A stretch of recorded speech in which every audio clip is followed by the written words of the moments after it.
मित्रों, आपका स्वागत है हमारे स्टडी चैनल में। जैसा कि सेंटेंस की आगे वीडियो आपको देख चुका हूं मैं कि प्रेजेंट इंडेफिनिट टेंस में जो इंट्रोगेटिव सेंटेंस प्रश्नवाचक वाक्य होते हैं वो दो प्रकार के होते हैं। एक तो जिनमें पहले क्या से शुरू होते हैं, और जो आपको ये उदाहरण मैंने दिया है, क्या मोहन खाना खाता है, तो ये सबसे पहले इसमें सहायक क्रिया लगेगी, वो भी कर्ता के अनुसार। Does Mohan eat the food, एक वचन कर्ता के साथ डज लगाएंगे। अब दूसरे टाइप का जो क्वेश्चन है वो ये है, जैसे राम बाजार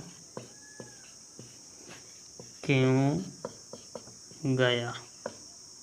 राम बाजार क्यों जाता है।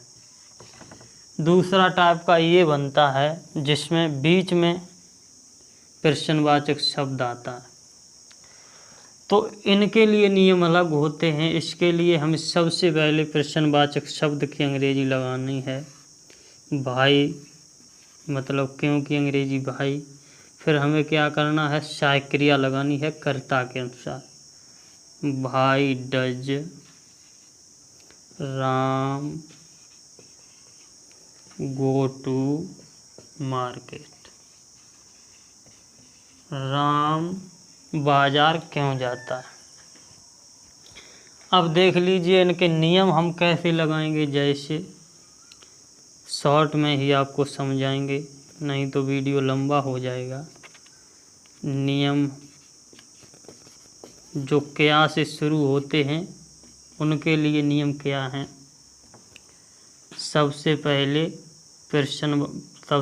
सहायक क्रिया,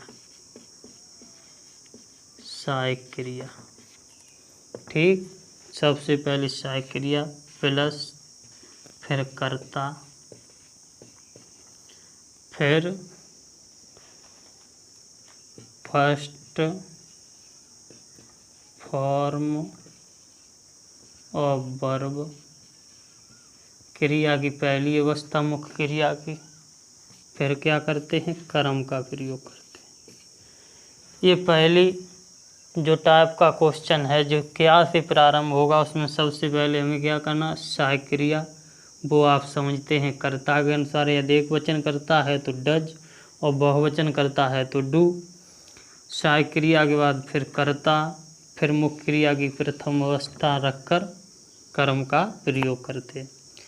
जो दूसरा नियम बनता है, जब वाक्य में बीच में क्या क्यों कब कैसे कहाँ आ जाए, तो आपको क्या करना है, सबसे पहले क्या करना है, प्रश्नवाचक शब्द की अंग्रेजी। प्रश्नवाचक शब्द की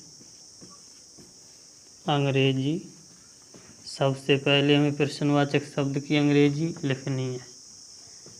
जो भी आए, जैसे क्या क्यों कब, प्लस फिर क्या करना है मुझे, जैसे सहायक क्रिया, फिर सहायक क्रिया प्लस कर्ता। जैसे प्रश्नवाचक शब्द बीच में आता है तो सबसे पहले हमें प्रश्नवाचक शब्द की अंग्रेजी लिखनी है। फिर सहायक क्रिया वो तो आप कर्ता के अनुसार लगाएंगे, एक वचन कर्ता के साथ डज। यदि यहाँ तुम होता तो बहुवचन हो गया, तो यू के साथ डू लगाते हम। सहायक क्रिया फिर कर्ता, फिर फर्स्ट फॉर्म ऑफ वर्ब, वही बात है, first form of verb plus कर्म ऑब्जेक्ट। अब इन्हें हम जैसे सहायक क्रिया को हेल्पिंग वर्ब कहते हैं, कर्ता को सब्जेक्ट कहते हैं, और मेन वर्ब मुख्य क्रिया, और कर्म को क्या कहते हैं, ऑब्जेक्ट। इसी प्रकार से हमें इसके नियम समझ लेने हैं। जैसे एक और उदाहरण हम आपको बता देते हैं। जैसे बहुवचन का उदाहरण है, क्या वे नाचते हैं। क्या वे नाचते हैं।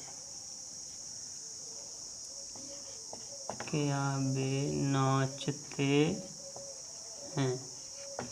तो हमें क्या करना है, सबसे पहले हमने बताया इसमें सहायक क्रिया कर्ता के अनुसार डू दे डांस, इसमें केवल मुख्य क्रिया का ही प्रयोग होगा। ये तो बताया नहीं गया कि कहाँ नाचते हैं, या दिया होता वे छत पर नाचते हैं तो हमें छत की मीनिंग लगानी पड़ती है, वो ऑब्जेक्ट हो जाता है, इसमें ऑब्जेक्ट नहीं आया।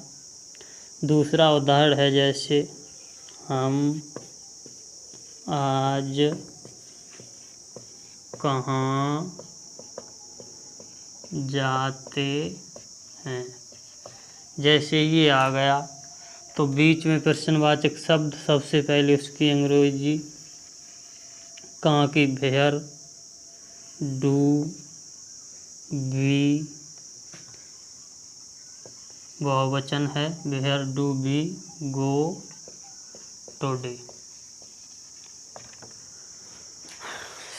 सबसे पहले प्रश्नवाचक शब्द की अंग्रेजी, फिर हेल्पिंग वर्ब, सहायक क्रिया, फिर कर्ता, फिर मुख्य क्रिया और फिर ऑब्जेक्ट। तो इसी प्रकार से हम समझ आ गए होंगे आप लोगों के, इसी प्रकार से हम प्रश्नवाचक शब्द इंट्रोगेटिव सेंटेंस में किस प्रकार प्रयोग होता है और इसे किस प्रकार किया जाता है वो आपको मैंने समझा दिया।